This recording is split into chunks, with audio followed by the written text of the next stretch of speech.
Saudara-saudari, selamat siang semuanya. Selamat Natal. Hanya para frater aja yang keras. Yang lain sudah enggak Natalan lagi. Masih masa Natal. Sekali lagi selamat Natal. Gitu atuh.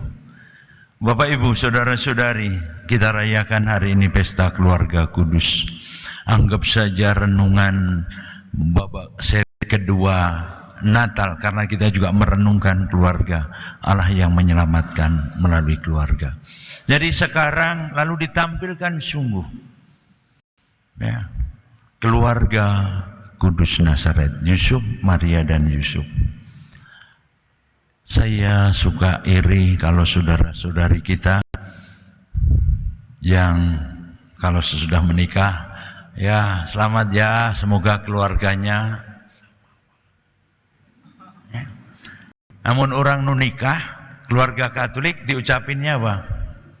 Disingkat juga jadi jelek ya, semoga jadi keluarga KKN. KKN, keluarga kudus Nazaret. Tapi istilah itu menarik. Kalau Anda nyelamati terus semoga jadi apa? Saya belum pernah diselamati soalnya. Kamu masih punya kesempatan. Saya mau tapi tidak boleh dilarang. Bukan. Nah, kalau keluarga lalu Anda nyalami terus ngucap apa? Ya tergantung siapa yang diucapin. Ya, kalau teman selamat bro. Kalau orang tuanya yang nyelamatin bagi dua ya. Tergantung. Apa? Tapi saudara-saudari kita yang muslim, ya semoga keluarganya samawa. Artinya kalau nggak tahu nggak usah kira-kira. Sok wakili satu.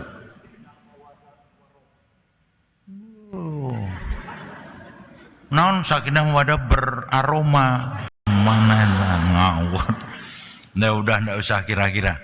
Tapi lalu bentuknya apa? Hari ini kita mungkin nggak punya rumusan. Ya keluarga kudus Nazaret. Tetapi ditampilkan pribadi yang nyata. Itu. Dan menjadi menarik di pengantar bahwa penghormatan terhadap keluarga juga anggota satu persatu pasangan orang tua anak.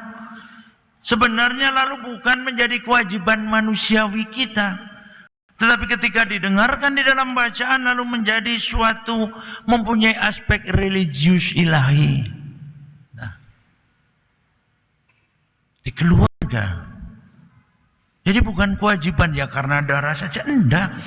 Tadi bacaan pertama, bacaan kedua Injil lalu ditampilkan keluarga Yusuf.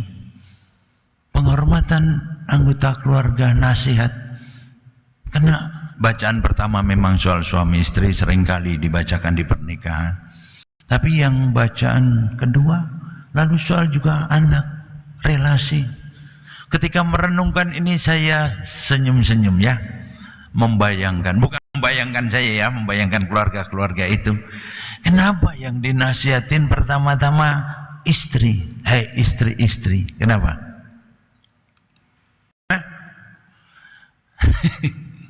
Ingat toh dulu yang bikin dosa ada apa? Hawa. Bukan yang sering kali. Bodoh, bapaknya langsung bangga.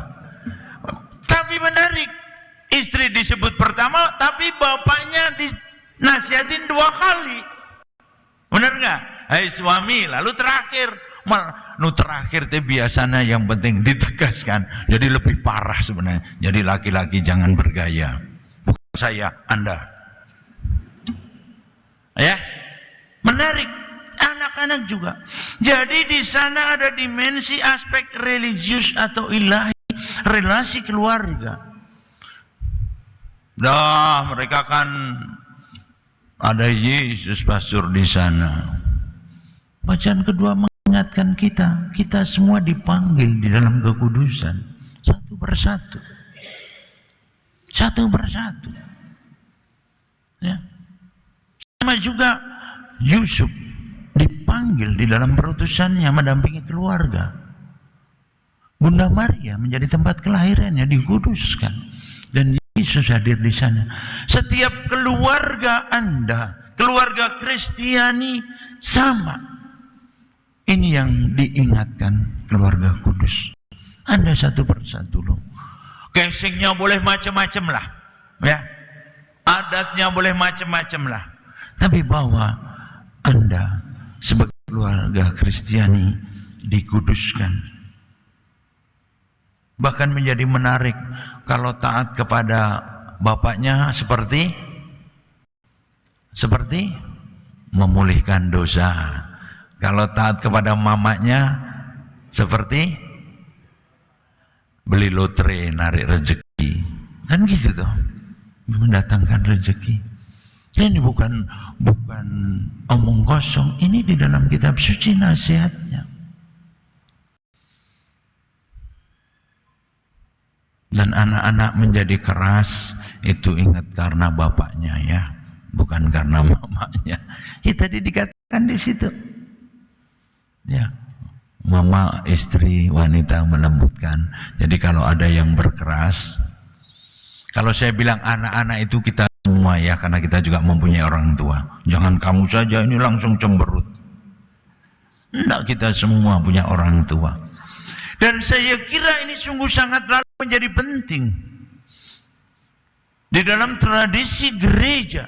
Untuk apa? Karena pertama di sana, di dalam keluarga itulah iman ditanamkan, firman didengarkan untuk pertama. Dalam dokumen gereja ini para pater ini, apa namanya?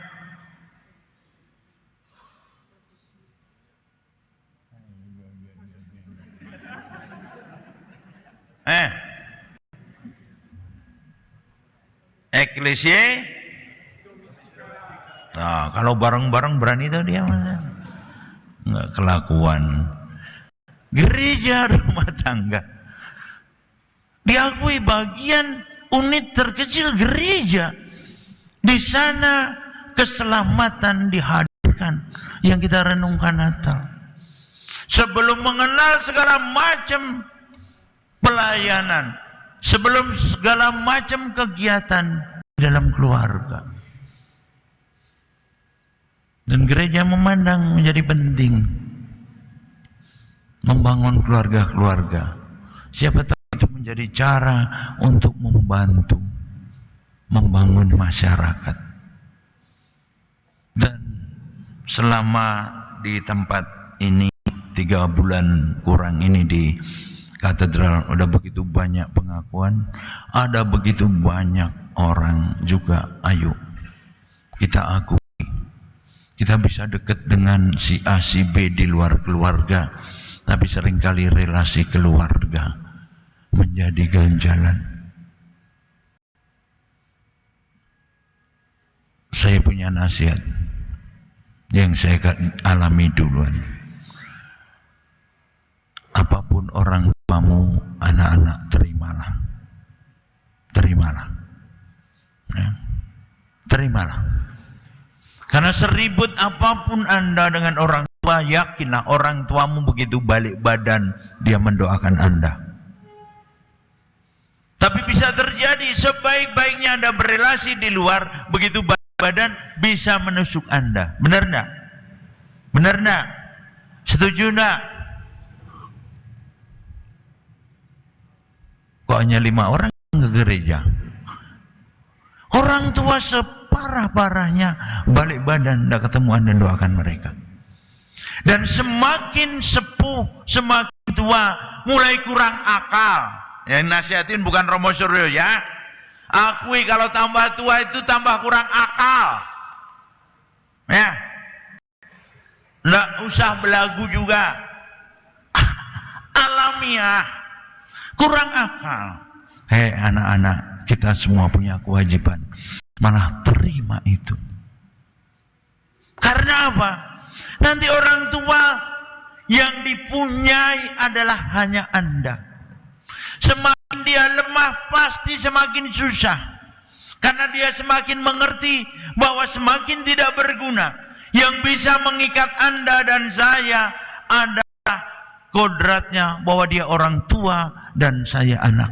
Tidak ada lagi. Persembahkan gunung tiap hari. Anda berikan rezekimu tiap hari di hadapan dia. Begitu di depan dia, engkau adalah anaknya. Nah, ini nasihat dari kitab suci dengan bahasa saya. Tidak ada ruginya. Ya kalau tadi ngormatin bapaknya seperti memulihkan dosa, ngormatin ibunya seperti menarik rezeki. Ya, keadaan mereka semakin marah, malah kita harus semakin lega. Yusuf, Maria menjalankan tanggung jawabnya ketika ada Yesus. Di dalam keluarga kudus yang kita jalani masing-masing, setiap dari Anda memiliki kekudusan. Memang lalu kekudusan tidak menghilangkan kelemahan kemanusiaan, tidak menghindarkan dari perjuangan derita. Yusuf tadi berapa kali? Yusuf mimpi berapa kali? Waktu dia menceraikan Maria, kemudian suruh membawa ke Mesir, kemudian balik ke Israel, kemudian gak jadi balik ke tempat Herodes, balik ke tempat lain. Bapak-bapak masih suka mimpi nggak? Halo? Ada teman saya itu, Vanda kau masih kena mimpi tak? Mimpi apa? Mimpi lain. Mimpi baik. Mungkin saya terjemahkan, jangan sedih. Yang nggak bisa mimpi, saya punya keistimewaan melanjutkan mimpi. Oh, enak. Kalau mimpi, berbahagia orang bisa mimpi, berbahagia lagi kalau bisa melanjutkan mimpi. Ya. Tiba-tiba terbangun tadi mimpi naonnya, tanggung. Nah, dei mimpi dei nu eta dei. Ndak. Mungkin bahasa sederhana kita, orang mimpi pasti karena dalam keadaan tenang. Orang yang punya kerjaan bisa tidur mimpi? Enggak. Stres ngigonya. Mimpi enggak. Mimpi itu keadaan damai, tenang. Moga-moga ini juga menjadi saat tiap kali mengalami persoalan yang mungkin tidak mudah dicerna. Ayo kita tenang dulu. Keputusan besar. Ya, keputusan besar. Yusuf tadi mengambil keputusan besar. Ya. Keluarga kudus mungkin juga baik meneladan Yosef, meneladan Maria. Di dalam perjalanan ini tidak ditampilkan Maria, peran Yusuf. Maria diajak kemana lah, ayo Di dalam keluarga kita, ayo gitu kalau ada mau pergi rekreasi tapi seringkali jadi ribut. Pernah ngalamin enggak? Mau senang-senang, judulnya mau liburan, tapi ketika menyiapkan jadi ribut. Pernah ngalamin enggak? Terima kasih, ya jujur mewakili banyak orang. Ini menarik. Saya kemarin juga ngingetin ada teman yang mau berangkat keluar. Saya kata mereka, udah pokoknya nggak usah pusing, nggak usah mikir pekerjaan. Mau niatnya pergi ya pergi. Ya nanti tersasar sesat, tidak apa-apa. Kamu bareng nanti itu. Kenapa? Karena saling tidak mengerti. Kitab suci bacaan Injil tadi Maria sama sekali tidak ditampilkan. Cici, diam cicing aja dong. Nerima untuk protes. Padahal biasanya ditampilkan tadi, ya harus dinasihatin pertama karena bacaan Injil menarik. Maria diam. Ayo kita lihat, kita rumuskan masing-masing di dalam keluarga. Lihat, nggak usah lihat keluarga yang lain. Karena hari ini kita diingatkan, setiap dari keluarga Anda Bahkan setiap anggota keluarga Anda dimampukan karena kekudusan yang sudah diterima.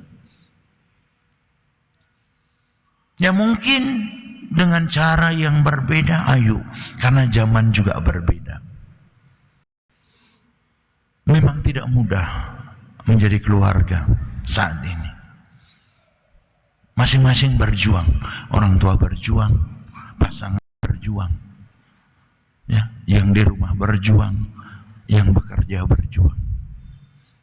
Tapi lalu dirumuskan bagaimana? Bahwa relasi Yusuf, Maria dan Yesus, relasi yang didasarkan atas kepercayaan kepada Tuhan, yang lalu menjadi penting. Di dalam keluarga kita, apa yang menjadi dasarnya? Kepercayaan Yusuf, kepercayaan Maria tidak membebaskan dari penderitaan, dari kesulitan. Tetapi bahwa percaya itu ditunjukkan dengan berjuang. Bagaimana masing-masing di keluarga kita juga berjuang. Ini ada cerita menarik. Sebelumnya di paroki saya sering dipakai untuk live in dari Jakarta, anak-anak SMA. Tanpa pengetahuan panitia dan panitia lokal, ada beberapa keluarga itu survei dulu ke Cigugur. Eloknya ini live in sekolah, orang tuanya survei dulu, tempatnya kayak apa sih? Sepertinya di Cigugur itu terlalu primitif. Survei. Ya, terus saking khawatirnya juga, di dalam koper mau live in 5 hari tapi kopernya kayak mau ke luar negeri. Ternyata di dalamnya disusun menu hari pertama, kedua, ketiga. Ya enggak apa-apa. Ya enggak apa-apa. Lalu di tengah aktivitas saya bertanya kepada mereka, 5 dari 7 yang saya tanya tidak tahu orang tuanya bekerja apa. Beginilah orang kota, saya pikir begitu ya. Enggak tahu sungguh. Yang pokoknya ketemu sekali ya pagi udah dia duluan karena sekolah pagi, lalu dia sudah nggak ada. Lalu saya tanya di umur saya di Cigugur. Mereka tahu pekerjaan orang tuanya karena peternak, petani. Tapi 5 dari 7 yang saya tanya belum pernah ke kantor juga, kandang kotor. Ya, kandang kan? Nggak pernah. Anak-anak itu nggak pernah ke kandang. Nggak pernah ke sawah. Saya nggak ngomongin dosa. Bagaimana lalu anak mengerti bahwa uang yang dipakai untuk membayar, yang dipakai untuk kehidupan itu jerih payah karena kotor, karena panas, karena lelah di sana.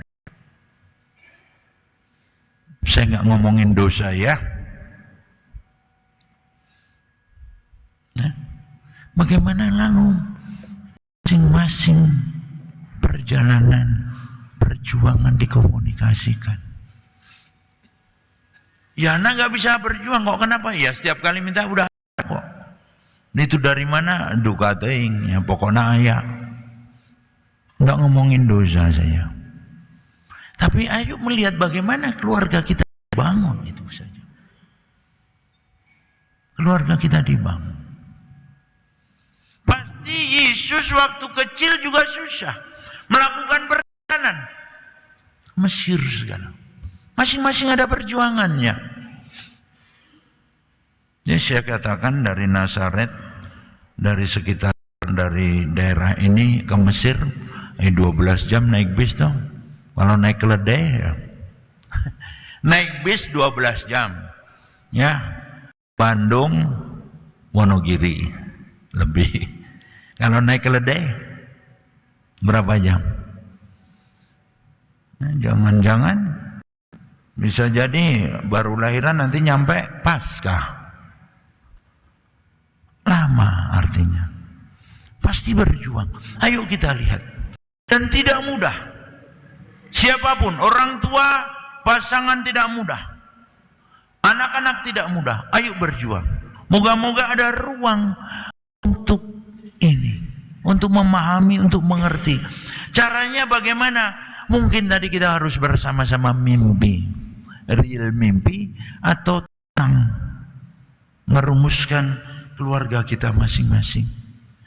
Dan kita tidak sendirian, saudara-saudari. Kita diberikan contoh keluarga kudus ini. Yesus, Maria, dan Yosef ada contohnya. Mereka mengalami kelemahan, mereka mengalami kesukaran, mereka mengalami hambatan. Moga-moga perayaan ini menjadi peringatan untuk kita semua yang membangun keluarga, yang juga masih menjadi bagian dari keluarga besar. Semoga menjadi kesempatan kita untuk memperbaiki relasi itu. Kita dipanggil untuk masuk di dalam kekudusan itu. Semoga lalu akhirnya boleh keluarga kita pun menjadi sarana kekudusan untuk orang-orang di sekitar kita. Semoga. Amin.